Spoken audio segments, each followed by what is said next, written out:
উলিয়াপাড়ায় এ যেন গ্রেফতারের হিড়িক। নুসরাত ফারিয়াকে গ্রেফতারের একদিন পরই এবার গ্রেফতার হলেন বিতর্কিত কণ্ঠশিল্পী মাইনুল আহসান নোবেল। এক তরুণীকে 7 মাস আটকে রেখে ধর্ষণের মতো গুরুতর অভিযোগে সোমবার রাত 2টার দিকে ডেমরা থানার স্টাফ কোয়ার্টার এলাকা থেকে তাকে গ্রেফতার করে পুলিশ।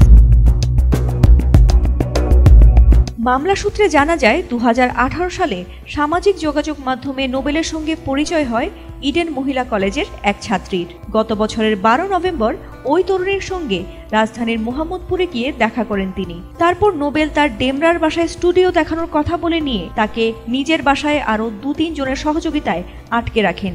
ঘটনার সময় নোবেল ভিকটিমের মোবাইল আছড়ে ভেঙে ফেলেন এবং মারধর করেন। এরপর ধর্ষণ করে ভিডিও ধারণ করে রাখেন।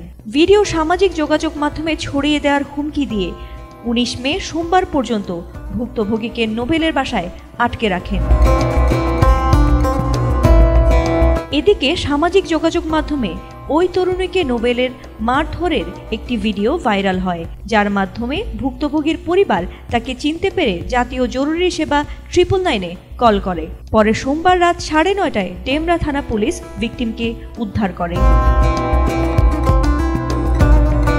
এ ঘটনায় ভিকটিমের অভিযোগের প্রেক্ষিতে ডেমরা থানায় একটি নারী নির্যাতনের মামলা হয়েছে বলে জানান ডেমরা থানার ওসি মাহমুদুর রহমান। ওসি জানান, ঘটনাস্থলের সিসিটিভি ফুটেজ বিশ্লেষণ ও প্রযুক্তির সহায়তায় ঘটনার সঙ্গে জড়িত কণ্ঠশিল্পী মাইনুল আহসান নোবেলকে গ্রেফতার করা হয়। তাকে আদালতে পাঠানো হয়েছে।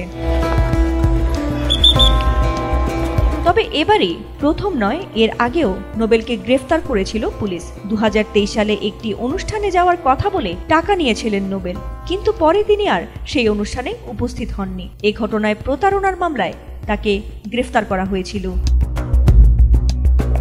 ফাতিমা সুলতানা, ATN বাংলা।